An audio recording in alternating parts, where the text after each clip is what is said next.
بسم الله الرحمن الرحیم. تاسیسات الکتریکی جلسه 11 فصل 4 در زمینه روشنایی صحبت می کردیم. گفتیم که حس بینایی مهمترین حس انسان هست و ایجاد شرایطی که باعث کارایی بهترش بشه وظیفه طراح مهندس روشنایی هستش.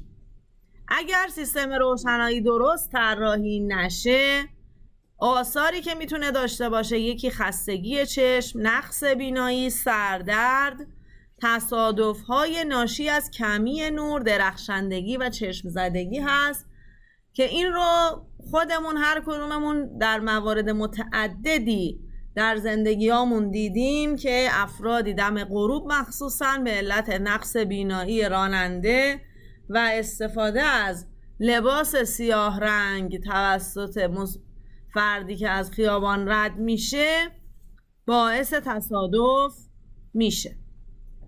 ویژگی روشنایی مناسب یکی توزیع مطلوب فرکانس ها هست که بتونیم ما رنگ ها رو کامل ببینیم. نور کافی هست که این رو طبق جدولی که در انتهای کتاب مبحث 13 آمده باید تنظیم کنیم، یعنی دل بخواه نیست. عدم چشم زدگی و یا درخشندگی کم هست.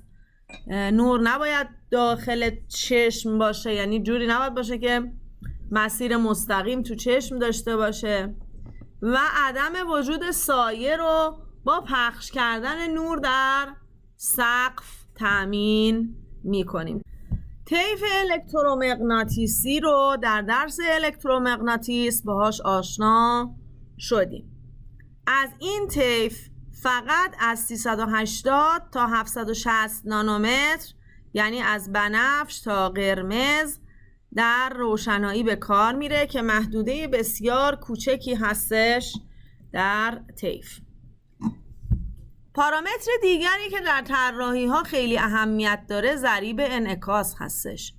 در صورتی که نور به جسم بتابه و این نور در واقع مقداری رو منعکس بکنه، البته خب مقداریش هم جذب میشه، این نسبت نور منعکس شده به نور که تابیده شده میشه ضریب انعکاس.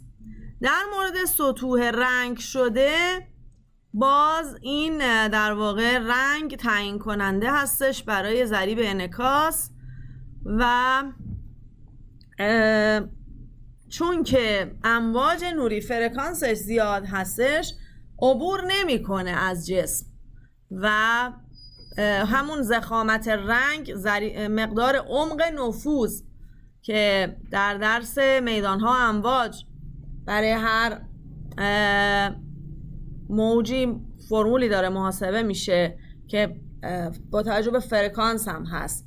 فرکانس هر چقدر بره بالاتر عمق نفوذ کمتر میشود. خب این جدول نشون میده که مثلا گچ خشک درصد انعکاسش چقدره. تازهش 80، کهنه به خاطر اینکه خلل فرج درش درست میشه 65.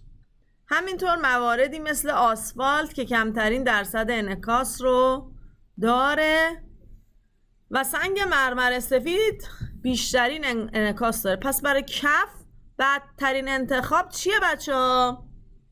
سنگ مرمر سفید و آلومینیوم پرداخت شده. اینا برای کف مناسب نیستن، یا کاشی. اما بهترین چیزا برای شهرهای گرمسیری آجر قرمز هست. موردی که در مسجد النبی رعایت نشده، با اون همه هزینه‌ای که شده میلیاردی دلاری، کفپوش سنگایی که روی صحن مسجد النبی هستش از جنس خیلی براقی هست، چشم میزنه. البته بعدش اومدن اینو اصلاحش کردن، کل مسجد النبی رو یه چترایی زدن که وقتی که روز هست این چترا باز میشه و دیگه در واقع اذیت اون چیز از بین میره. ولی مثلا اوایل که این در واقع چترها نبود خیلی اذیت میکرد. انشالله قسمتتون بشه که مشرف بشه. بسیار خوبه از این جهت که برید ببینید چقدر پیشرفت کردن، یعنی از لحاظ پیشرفته بودن شهرهاشون تعجب کنید اول. خب به لحاظ نوع رنگ سفید بیشترین درصد انعکاس رو داره. احادیثی هم داریم که لباس به رنگ سفید خیلی خوبه و اینا. یه دلیلش همینه که توی شب مخصوصا این رنگ سفید تن شما باشه خطر تصادف خیلی کمتر میشه، اما رنگای تیره ضریب انعکاس کمه و احتمال اینکه فرد دیده نشه زیاد هست. تعاریفی که ما برای نور داریم: شدت نور لومینوس اینتنسیتی.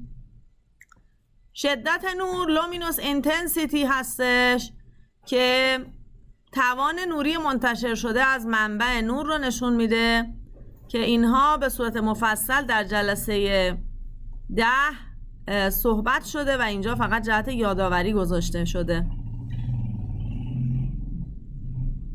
شدت نور با آی نمایش داده میشه، واحدش کاندله.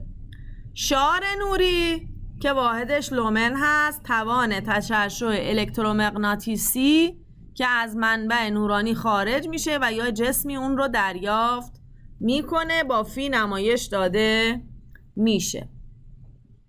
بهره نوری نسبت شعاع نوری که در واقع از لامپ خارج میشه، لومن تقسیم بر وات ورودی به لامپ میشه اتا لومن بر وات. بهره الکتریکی لومن چون با در واقع بخواد تبدیل به وات بشه تقسیم بر 680 میکنیم. بهره الکتریکی توان خروجی رو به وات تقسیم بر دوباره توان ورودی به وات. اینجا دیگه واحد نخواهد داشت چون وات با هم ساده می شود. خب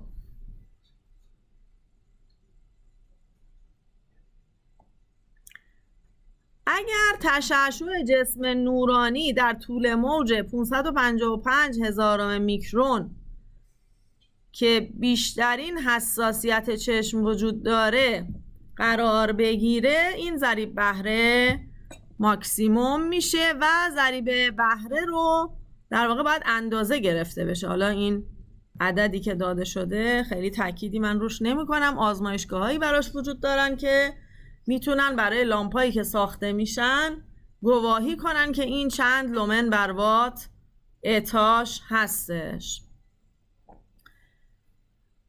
یک واحدی که ما برای مسائل روشنایی کارش داریم لوکسه، میشه لومن بر متر مربع که واحدش لوکس هست. جداولی هم که در انتهای کتاب مبحث 13 وجود داره بر اساس لوکس هست و این جداول به خاطر این در واقع باید از استانداردهای ایرانی استفاده کنید که فرهنگ ایرانی رو هم در نظر بگیرید. ایرانی پرنور میپسنده. درخشندگی یا لومینانس که اگر دوتا منبع نورانی با شدت نور برابر داشته باشیم و اندازه فیزیکی متفاوت، ما منبع کوچکتر رو درخشنده تر میبینیم که شدت روشنایی در این حالت میشه آی تقسیم بر اس، سطح مقطع در واقع اون جسم نورانی، کاندل بر متر مربع که واحدش نیت هم گفته میشه، با ال هم نمایش داده میشه. درخشندگی تا یه حدی مناسبه، زیادی بالا خوب نیست، باعث چشم زدگی میشه. برای چشم انسان از 65 الی 6500 نیت مناسب هست. روشی در کتاب روشنایی آقای کلهر ذکر شده و کل محاسبات ریاضی داره، شدت روشنایی نقطه‌ای، اما در عمل استفاده‌ای در مسائل واقعی و عملی روشنایی ازش نمیشه. با اینکه مرسوم بود اساتید ما اینا رو تدریس میکردن و از توش مسائل نسبتا سختی هم برا ما در می آوردن، من کلا این قسمت رو غیر از این فرمول حذفش کردم. آی میشه آی، ای میشه آی تقسیم بر H2 کوسینوس تتا. خب تقسیم بندی چراغ ها بر اساس پخش نور. اگر چراغ رو به دو نیمکره بالا و نیمکره پایین در نظر بگیریم، در چراغ هایی که پخش مستقیم هستند درصد اشعار نوری نیمکره پایین 90 تا 100، درصد اشعار نوری نیمکره بالا 0 تا 10. نیمه مستقیما 60 تا 90 نیمکره پایین، 10 تا 40 نیمکره بالا و 40 تا 60 برای پخش یکسانه، تقریبا 50-50 میشه. نیمه غیر مستقیم بیشتر نور رفته بالا، 60 تا 90 نیمکره بالا، 10 تا 40 نیمکره پایین و غیر مستقیما 0 تا 10 نیمکره پایین و 90 تا 100 نیمکره بالا. خب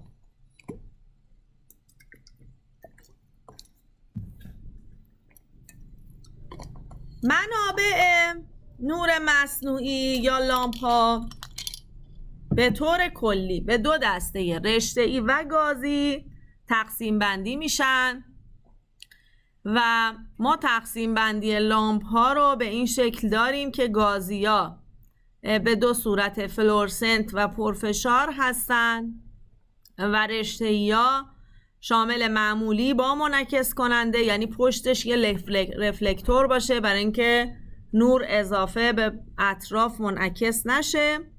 هالوژن ها هستن و لامپ های آمیخته ترکیبی از رشته‌ای و گازی. پرفشارا به دو صورت سدیم و جیوه، باز کم فشارا به دو صورت سدیم و جیوه. فلورسنتام باز به دو صورت فشرده و معمولی ساخته میشن. مشخصات اصلی لامپ که موقع خریداری باید بهش توجه بشه: شعاع نوری هست بر حسب لومن، بهره نوری هست بر حسب لومن بر وات، رنگدهی هست CRI که نشون دهنده قابلیت لامپ هست در نشون دادن رنگ واقعی اجسام، عمر لامپ بر حسب ساعت و درخشندگی. در این جدول شما CRI تیپیک رو برای انواع لامپ های موجود در بازار میبینین. مثلا هالوژن بهترین CRI رو داره، بدترین CRI لو پرشر سدیم 0. بعد انواع دیگه مثلا لامپ جیوه 15 تا 50 باز خیلی خوب نیست. متال هالید بدک نیست، 65 تا 70 هستش. انواع لامپ ها به لحاظ شاخص های مختلف، بهره نوری، رنگدهی، درخشندگی و عمر لامپ با هم مقایسه شدن. حالا چه نوع لامپ هایی داریم؟ رشته‌ای معمولی، رشته‌ای هالوژن، جیوه‌ای پرفشار، سدیم پرفشار، متال هالید، فلورسنت معمولی، فلورسنت فشرده و از همه جدیدتر LED که بهترین بهره نوری رو سدیم پرفشار و LED دارن، بعدش متال هالید، بدترینش رشته‌ای، یعنی کمترین میزان انرژی رو رشته‌ای تبدیل میکنه به نور و بیشترش تبدیل به چی میشه؟ حرارت. به لحاظ رنگدهی رشته‌ای بهترینه، یعنی اگر ما جایی به لحاظ رنگدهی بهتری رشته‌ایه، یعنی اگر ما مثلا جایی برای فروش مد نظرمونه، مثلا پارچه فروشیه یا طلا فروشیه، جایی که رنگ خیلی مهمه که دقیقاً واضح عین خودش باشه، از رشته‌ای بعد استفاده بشه. انواع LED بدک نیست، تا 75 رنگدهی رو ضریبش رو داریم. به لحاظ درخشندگی هم مقایسه کرده. پارامتر مهم دیگه عمر لامپه که به عین همه انواع لامپ LED و جیوه‌ای پرفشار و سدیم پرفشار و متال هالید بیشترین عمرها رو دارن. البته خب این دیگه به گارانتی سازنده ربط داره، چون خیلی از سازنده ها میان لامپ خودشون رو گارانتی میکنن.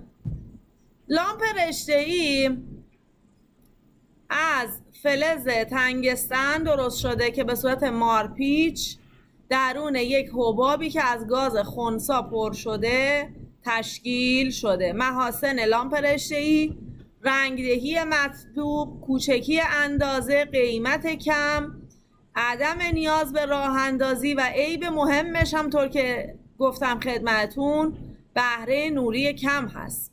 در رنج‌های خیلی وسیعی از 1 وات تا 10 کیلووات ساخته میشه. لامپ‌های هالوژن کم مصرف و این لامپ‌ها شیشه‌ای که در ساختمان لامپ به کار میره نور مادون قرمز رو از خودش عبور نمیده و در نتیجه اتلاف حرارتی داخل حباب به میزان زیادی کمتر میشه.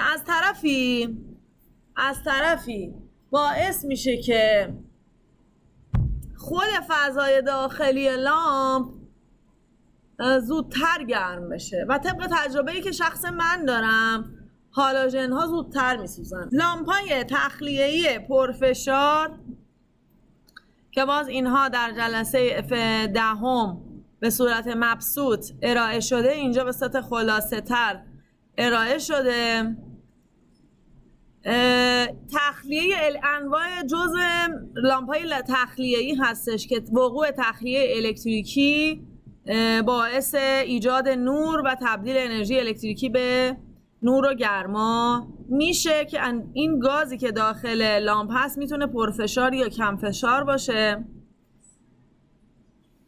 لامپ‌های داریم که گاز داخلش بخار جیوه است، بازه نورش بالاتر از لامپ‌های التهابیه و مشکلی که دارن خب خطری که در صورت شکستن لامپ ایجاد میشه چون جیوه سمی هستش.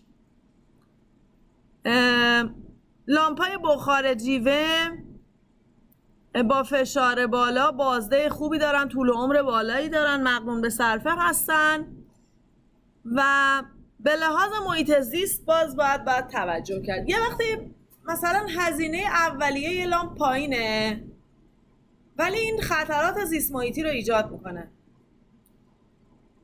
مثلا لامپ‌های فلورسنت فشرده خیلی در صورتی که بشکنن اولا تا 15 دقیقه باید محیط رو ترک بکنن چون آلودگی شدیدی ایجاد میکنه و اگر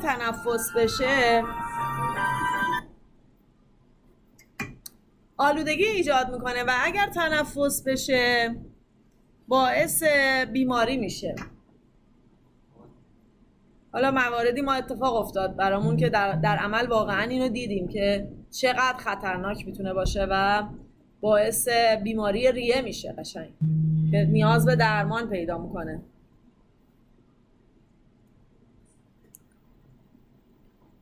مثلا خود لامپ‌های LED یه مشکلی که دارن این هستش که لامپ در حینی که کار میکنه فرکانس در واقع روشن خاموش شدنش جوری هستش که در واقع با چشم مثلا شما فیلم بگیرین از اون در واقع جایی که کار کردن میتونید تو فیلم ببینید که این روشن خاموش میشه چون فریمای بله و این در طولانی مدت میتونه باعث مشکلات بینایی، سردرد، میگرن برای افراد ساکن اون خونه بشه. یه نفری که مثلا در معرض یک لامپ شکسته قرار میگیره و گازش رو تنفس میکنه، من مورد دیدم که تا 3-4 ماه درگیر سرفه‌های لاینقطع شده بوده و انقدر طرف دکتر رفت اسپری مصرف کرد، یعنی چند 10 برابر پول اون لامپا پول دکتر و درمان و اسپری و دارو داد تا مثلا سلامتیش نصف نیمه برگشت. پس لامپ‌های مختلف، بخار سدیم که از نوع کم فشار و پرفشارش، سدیم زنان، متال هالید، اینا رو همه رو به لحاظ مسائل زیست محیطی و قیمت بررسی کنید، چون این یک تریدافه، بدبستانه بین قیمت و در واقع اون بهداشت لامپ. لامپ‌های گازی بر اساس تحریک اتم‌های گاز کار میکنن، یعنی عبور در واقع ولتاژی که میفته دو سر این الکترودهایی که داخل لامپ وجود داره باعث میشه که ما جریان رو داخل لامپ داشته باشیم و انرژی بالایی در واقع تبدیل به نور و گرما بشه. لامپ‌های بخار جیوه غیر از اون مسئله زیست محیطیشون، مشکل دیگه ای که دارن عدم وصل سریع در هنگام قطع و وصل برق هستش. 5 تا 7 دقیقه طول میکشه تا پس از قطع و وصل برق دوباره روشن بشه. یه نمونه ما تو حیاط خونمون داشتیم، قبلا اینجوری بود، حالا ممکنه انواع جدیدش این شکلی نباشه ولی قدیمیاش قطعا بود. لامپ‌های جیوه‌ای پرفشار رو داریم که زمان راه اندازی طولانی دارن، اما اگر برق لحظه‌ای قطع بشه دوباره بلافاصله روشن میشن. از معایبشون رنگدهی ضعیفشون هست، برای روشنایی خیابان و معابر استفاده میشن.